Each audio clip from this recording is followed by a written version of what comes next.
हजार बार प्यार करो लेकिन अपने पहले प्यार की कभी बददुआ मत लेना। दोस्तों, एक बुजुर्ग व्यक्ति जो कि अकेलेपन से बहुत ही ज़्यादा परेशान थे, उनसे अब उनका वक्त नहीं काटा जा रहा था। वो अब खरीदते हैं एक आईफोन। और दोस्तों, जब वो उस आईफोन को खरीदते हैं वहाँ पर वो अपने आप को सोशल मीडिया पर एक्टिवेट कर देते हैं। तो दोस्तों, यहाँ पर उनकी मुलाकात होती है एक 20 साल की लड़की से। दोस्तों, उनकी दोस्ती जब बढ़ती है तो यहाँ पर वह लड़की अब उस बुजुर्ग व्यक्ति से मिलने आती है। और दोस्तों, जैसे उनका मिलन होता है, वह मिलन कब शारीरिक संबंध में तब्दील हो गया खुद उन लोगों को नहीं पता चला है।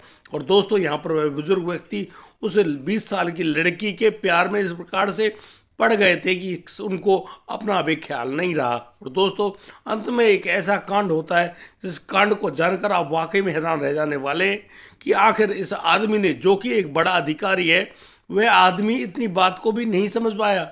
आखिर उसके साथ ऐसी क्या बात हुई। दोस्तों, आइए जानते हैं पूरे मामले को।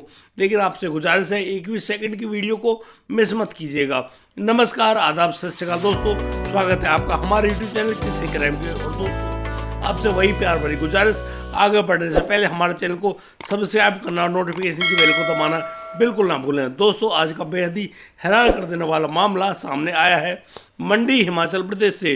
दोस्तों, हिमाचल प्रदेश में मंडी एक बहुत ही प्रसिद्ध जगह, बहुत ही सुंदर जगह, जहाँ पर बहुत से पर्यटक अक्सर घूमने जाते हैं। दोस्तों, यहाँ के रहने वाले वो जो बुजुर्ग व्यक्ति हैं जिनका नाम विनय प्रताप होता है। दोस्तों, ये विनय प्रताप उस समय उत्तर प्रदेश यानी कि यूपी में एक क्लास ऑफिसर हुआ करते थे। काफ़ी अच्छी इनकी जॉब, काफ़ी अच्छा पैसा, यानी कि अपार पैसा। इनकी जो पत्नी है उनका देहांत काफ़ी समय पहले हो गया था एक गंभीर बीमारी के कारण। और दोस्तों, यहाँ पर उनका एक बेटा होता है और बेटे की बहू, जो कि इस समय फिलहाल मुंबई में रह रहे होते हैं। दोस्तों, ये अपनी जॉब तो किया करते हैं लेकिन यहाँ से इनके काम से हर कोई प्रसन्न था, लेकिन जॉब कब तक करते। अब उनका रिटायरमेंट का टाइम आ जाता है। और दोस्तों, जैसे ही वो रिटायर होते हैं अपनी जॉब से, उनकी बड़ी खूबसूरत विदाई होती है। और दोस्तों, अपनी विदाई कराने के बाद अब विनय प्रताप एक खास महत्वपूर्ण निर्णय पर पहुंचते हैं।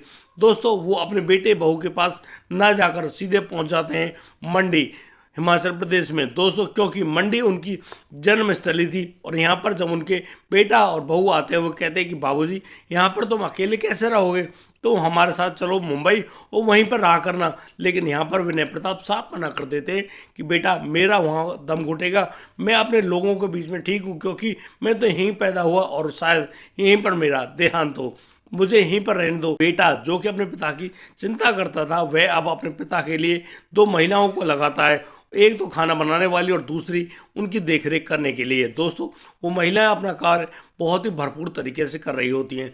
अब तो वह बुजुर्ग अपनी ज़िंदगी शानदार तरीके से जीना चाहते थे, यानी कि कुछ ऐसे ख्वाब भी होते हैं किसी भी इंसान के दिमाग में जिनको वह शुरू से ही पूरा करना चाहता हो, लेकिन वह पूरा नहीं कर पा रहा हो। जब वो अपने घर पर रहा करते तो उनसे उनका समय काटना बड़ा ही भारी पड़ता है। दोस्तों, इस समय को वो कैसे काटे। अब वो एक आईफोन खरीद लाते हैं, महंगा आईफोन। और इसी महंगे आईफोन के चलते वो जो विभिन्न यानी कि सोशल मीडिया प्लेटफॉर्म्स हैं, उनमें अपनी अपनी आईडी क्रिएट करते हैं। और इन्हीं आईडी को क्रिएट करने के बाद वो अब सोशल मीडिया पर ज़्यादातर समय बिताने लगते हैं। दोस्तों, एक दिन वो एक प्लेटफॉर्म को चला रहे होते हैं, वहाँ उनको एक बड़ी ही खूबसूरत लड़की दिखाई देती है। दोस्तों, यहाँ पर वो विनय प्रताप जी उनके पास फ्रेंड रिक्वेस्ट भेज देते हैं। दोस्तों, जैसे वह लड़की उस फ्रेंड रिक्वेस्ट को एक्सेप्ट करती है, वह बहुत ही ज़्यादा बड़ा थैंक यू भेजती है विनय प्रताप के लिए और कहती है कि तुमने मुझे अपने दोस्त के लायक समझा, यही मेरी बड़ी बात है। दोस्तों, वह 20 साल की लड़की होती है जिनका नाम सोनिया होता है। सोनिया रहने वाली होती है कनाडा की, जबकि वह मूल निवासी है भारत की। वह बताती है विनय प्रताप को, क्योंकि उनकी बातचीत तो होने लगती है, और वह बताती है कि उनके जो माता पिता हैं उनका देहांत हो चुका है और वह अपने चाचा के साथ कनाडा में ही रहती हैं, और उसकी जो सारी संपत्ति है उनके चाचा जी के नाम आ गई है। और वह जो उनका चाचा है वह कनाडा में रहता है और इनकी कनाडा में भी काफ़ी ज़्यादा संपत्ति है। लेकिन यहाँ पर उन दोनों की जिस प्रकार से बातचीत होने लगती है, उन दोनों के बीच में प्यार पनपने लगता है। एक दिन वह लड़की कहती है कि मुझे तुमसे मिलना है। वो एक दिन भारत आ जाती है और भारत आने के बाद अब विनय प्रताप की बताई गई जगह यानी कि हिमाचल प्रदेश की उस मंडी वाली जगह पर पहुंच जाती है। दोस्तों मंडी के जो बस स्टैंड से विनय प्रताप उनको अपनी गाड़ी में बैठाकर लाते हैं और फिर जैसे वो घर पहुंचते हैं वहां घर में बैठकर उनका बड़ा ही अच्छा समय व्यतीत होता है। दोस्तों यहाँ पर वो एक बार बाजार भी जाते हैं, आइसक्रीम वगैरह भी खाते हैं और दोस्तों उनकी जिस प्रकार से वो फ्रेंडशिप हुई थी, यहाँ पर विनय प्रताप अब उस लड़की सोनिया से कहने लगते हैं कि सोनिया बुरा ना मानो तो मैं एक बात कहूँ। तो यहाँ पर सोनिया कहती है हाँ बिल्कुल कहिए। यहाँ पर जो विनय प्रताप है वो कहता है कि सोनिया वो तुम्हें बहुत चाहने लगे हैं, यानी कि तुमसे प्यार कर बैठे और बस तुमसे ही प्यार करना चाहते हैं। इस बात को सुनकर जो सोनिया है वो बहुत ज़्यादा हैरान होती है। वह कहती है अरे जिस बात को आप कहना चाह रहे हो इस बात को सुनने के लिए तो मैं उसी दिन से इंतजार में हूँ जब से तुमने मेरी फ्रेंड रिक्वेस्ट एक्सेप्ट करी है। दोस्तों अब तो सोनिया और जो विनय प्रताप है एक दूसरे को सीने से लगा लेते हैं और दोस्तों जैसे ही एक दूसरे को उन्होंने अपनी बाहों में भरा है उनके बीच में वही प्यार पनपने लगता है। और दोस्तों देखते देखते अब उस विनय प्रताप और उस 20 साल की लड़की के बीच में शारीरिक संबंध कायम हो जाते हैं। दोस्तों करीब 2 दिन बीतने के बाद अब वह जो सोनिया वह कहने लगती है कि उसको उसके चाचा जी के पास जाना है। दोस्तों अब जो विनय प्रताप है उस लड़की सोनिया को विदा कर देते। अब सोनिया चली जाती कनाडा। अब कनाडा जाने के बाद वहाँ करीब 12 दिन तक उसका फ़ोन बिल्कुल स्विच ऑफ आता है, ना तो वह सोशल मीडिया पे एक्टिव है ना ही कोई बात है। अब यह विनय प्रताप सोचते हैं कि यार ये तो बड़ी भयंकर बात हुई, लड़की गई लेकिन लड़की से उसकी कोई बात ही नहीं हो पा रही है। वो बड़ी दुखी और परेशान होती हैं कि आखिर उस लड़की को क्या हुआ है। करीब 15 दिन बाद वह लड़की जब ऑनलाइन आती है तो विनय प्रताप से कहने लगती है कि उनके जो चाचा जी हैं उनकी मौत हो गई थी, जिस वजह से हम लोग बातचीत नहीं कर पाए। वह माफ़ी चाहती है लेकिन अब एक बहुत ही सुनहरा मौका हाथ लगाए उसकी, क्योंकि अब वह जो अपने चाचा की इकलौती वारिस थी, अब उस चाचा की सारी भूमि उसके नाम आने वाली है। वह कहती है कि पहले तो वह अपने माता पिता की भूमि को अपने नाम कराएगी, इसके लिए तो वह आएगी भारत, और उसके बाद वह अपने चाचा की जो भूमि है उसको जब नाम कराएगी तो उसके लिए मुझे कनाडा जाना पड़ेगा। दोस्तों यहाँ पर विनय प्रताप जहाँ सोनिया पर बहुत ज़्यादा यकीन करते थे अब बस उसकी बात को मान लेते हैं। दोस्तों वह लड़की जैसे ही भारत आती है, भारत आने के बाद अब उस व्यक्ति यानी विनय प्रताप से 6,10,000 रुपये की मांग करती है।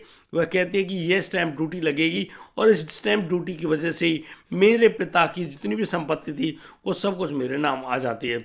दोस्तों जहाँ विनय प्रताप उस 20 साल की लड़की सोनिया से बहुत ज़्यादा प्यार कर बैठे थे, वो 6,10,000 रुपये उसके खाते में ट्रांसफ़र कर देते हैं। दोस्तों उसके बाद वह लड़की कहती है कि हाँ उसके पिता की जितनी भी संपत्ति है उसके नाम आ गई है। अब वह जो लड़की है वह जाती है कनाडा। कनाडा पहुंचने के बाद अब वह उसी प्रोसीजर को आगे बढ़ाने लगती है, यानी कि अपने चाचा की संपत्ति को अपने नाम कराने के मामले में। दोस्तों एक दिन वह अपने प्रेमी यानी कि विनय प्रताप से कहती है कि उसको 10 लाख रुपयों की ज़रूरत है, क्योंकि उनकी जो कुछ भूमि है जो किसी और आदमी के कब्जे में वह भी छुड़ानी है। दोस्तों इस बात को सुन लेते हैं विनय प्रताप और वो पूरा यकीन करते हुए अब उस लड़की को 10 लाख रुपए भी ट्रांसफर कर देते हैं। दोस्तों विनय प्रताप जो कि एक क्लास ऑफिसर थे, उनके पास पैसों की तो कोई कमी ही नहीं थी। दोस्तों वो जैसे जैसे सोनिया कहती वह उसी प्रकार से अपने वो पैसे खर्च किया करते, उसको दे दिया करते। वो तो अपनी उस प्रेमिका 20 साल की लड़की सोनिया से बहुत ही ज़्यादा प्यार करने लगे थे और इसी प्रकार से वो अब वो सारा पैसा उस पर खर्च करने लगे थे। एक दिन सोनिया का उनके पास फ़ोन आता है और वो उस फ़ोन पर बहुत ज़्यादा रो रही होती है। वह कह रही होती है कि अब उसके सामने सारी संपत्ति तो बिल्कुल ऐसे पड़ी है जिस संपत्ति को वह ले ले तो वह हमेशा के लिए अमीर हो जाए, और यहाँ पर वह अकेले अमीर नहीं, विनय प्रताप भी बहुत ही ज़्यादा अमीर हो जाएंगे। लेकिन वह उनके नाम नहीं आ पा रही है क्योंकि कनाडा है, कनाडा में जो स्टैंप ड्यूटी है वो बहुत ज़्यादा लगती है। अब यहाँ पर वह विनय प्रताप से कहती है कि तुम तो मेरी बात मानते ही हो, सुनो मेरी बात, मुझे 75 लाख रुपयों की ज़रूरत है। इन पैसों को देने के बाद हमारे पास करोड़ों की संपत्ति होगी और इसके तुम इकलौते हकदार होंगे। दोस्तों यहाँ इस बात को सुनकर विनय प्रताप जहाँ एक और उस लड़की से मोहब्बत कर बैठे थे, वो उस वक्त की हर बात पर यकीन करते हैं और वो अपने बेटे से भी कुछ रुपयों को उधार लेते हैं और कहते हैं कि कोई बात नहीं सोनिया, मैं तुम्हें 75 लाख रुपए दूंगा। वो जैसे तैसे अपने उन पैसों को इकट्ठा करते हैं और उन पैसों को भेज देते हैं उस लड़की सोनिया के पास। दोस्तों जैसे वो पैसे सोनिया के पास जाते हैं, सोनिया के जितने भी सोशल मीडिया अकाउंट होते हैं सारे अकाउंट क्लोज हो जाते हैं। वो कहीं पर भी ऑनलाइन नहीं मिलती है, ना ही उसके फ़ोन नंबर वगैरह, यानी कि कुछ मिलता ही नहीं है। और जैसे ही ये खबर पता चलती है विनय को। विनय प्रताप हर जगह उसको ढूंढ रहे होते हैं, लेकिन ना तो कहीं सोनिया है, ना ही सोनिया के बारे में कोई भी जानकारी उपलब्ध है। दोस्तों इस बात को सुनकर बहुत ही ज़्यादा हैरान परेशान होते हैं और वो लगातार डिप्रेशन की ओर जा रहे होते हैं। दोस्तों वो अपने बेटे को बुलाते हैं मुंबई से, और उनका बेटा जब वहाँ आता है तो यहाँ पर वो कहते हैं कि बेटा मेरे साथ ऐसे ऐसे हो गया है। यहाँ पर उनका बेटा कहता है कि पापा जी घबराइए मत, हम पुलिस के पास जाते हैं। तो यहाँ पर विनय प्रताप कहते हैं कि नहीं बेटा, हमको पुलिस के पास नहीं जाना है, क्योंकि ये गलती मेरी है और इस गलती को मैं ही भुगतूंगा। और दोस्तों ऐसा कहते हुए विनय प्रताप अब उठ खड़े होते हैं और अपने कमरे में चले जाते हैं। वो आसानी से अपने कमरे का दरवाज़ा बंद करते हैं और वहीं से बैठ कर अपने कमरे में से ही उस लड़के अपने बेटे से बातचीत कर रहे होते हैं। दोस्तों यहाँ उनके बेटे को अचानक सूझता है कि शायद उनको पुलिस के पास जाना चाहिए। उनके पिता तो नहीं जा रहे हैं, उनको जाना चाहिए। वह वहाँ से उठ खड़ा होता है और सीधा पुलिस स्टेशन जाता है। पुलिस स्टेशन जाने के बाद जैसे वो पुलिस को वहाँ पर लाता है, वो देखता है कि उनके पिता उस कमरे से बाहर निकले ही नहीं हैं। दोस्तों हम यहाँ पुलिस सोच जाती है कि जरूर यहाँ पर कुछ न कुछ गड़बड़ हुई है। विनय प्रताप जी को लाख बार आवाज़ें लगाई जाती है, लेकिन कोई भी जवाब नहीं मिलता है। दोस्तों पुलिस की मदद से जब उस दरवाजे को तोड़ा जाता है तो दोस्तों सभी की आंखें फटी की फटी रह जाती हैं। दोस्तों वह एक क्लास ऑफिसर जो कि रिटायर होने के बाद विनय प्रताप वहाँ पर थे, एक लड़की के प्यार में पड़ गए थे, वो एक फंदे से झूलते हुए पाए गए। और दोस्तों जैसे उनको देखा गया, यहाँ उनके लड़के की आंखों में बहुत ज़्यादा आंसू और दुखी थे, यानी कि वो करे तो करे क्या, बहुत ही ज़्यादा परेशान। अब दोस्तों उनके सब को जैसे उस फंदे से नीचे उतारा जाता है तो दोस्तों पुलिस को एक सुसाइड नोट बरामद होता है। दोस्तों यहाँ पर विनय प्रताप लिखते हैं उस सुसाइड नोट में कि सारी गलती उसकी अपनी है, यानी कि उसने उस लड़की से मोहब्बत करी, ये भी उसकी गलती है, और उसने उस लड़की को मोहब्बत के चलते इतने सारे पैसे भी दे दिए, ये भी उसकी गलती है। आखिरकार इंसान अपनी गलती को ही तो भुगतता है। और दोस्तों इसीलिए वे विनय प्रताप भी एक शब्द और लिखते हैं कि अब उस लड़की को ना तो ढूंढा जाए और ना ही उसको परेशान किया जाए, वह अपनी मौत का खुद जिम्मेदार है और वह जानबूझकर उसने यह कदम उठाया है। उस सुसाइड नोट में सिर्फ यही लिखा हुआ था। और दोस्तों उस सुसाइड नोट को पढ़कर वह लड़का जो कि मुंबई में रहा करता बहुत ही बुरी तरह से रोता है, चिल्लाता है, चीखता है कि आखिर पिताजी तुमने क्या कर दिया। दोस्तों जो शुरुआत में हमने जो कहावत कही उसका मतलब सिर्फ यही आता है कि तुम 1000 बार प्यार करो, लेकिन अपने पहले प्यार की कभी बद्दुआ मत लेना। और दोस्तों कुछ ऐसा ही होता है उस व्यक्ति विनय प्रताप के साथ। दोस्तों इस पूरे घटनाक्रम को सुनाने का हमारा उद्देश्य ये नहीं कि इसको सुनाकर आपको परेशान करें या आपको दुख पहुंचाएं। दोस्तों इस घटनाक्रम को सुनाने का सिर्फ और सिर्फ यही उद्देश्य है कि आप लोग जागरूक रहें, सचेत रहें, क्योंकि यदि आप अपने बुजुर्गों का बखूबी ख्याल रखते हैं, उनके साथ मिलकर रहते हैं, उनके हर दुख दर्द को समझते हैं, तो इसका जो खतरनाक घटनाक्रम है वह किसी के सामने भी ना आने पाए। दोस्तों आज के लिए सिर्फ इतना ही। अब दीजिए मुझे इजाज़त, मिलता हूँ कल, लाता हूँ एक नया मामला। तब तक के लिए आप बढ़िया रहें, बेहतरीन रहें, अपना और अपने परिवार का बखूबी ख्याल रखते रहें। जय हिंद, जय भारत।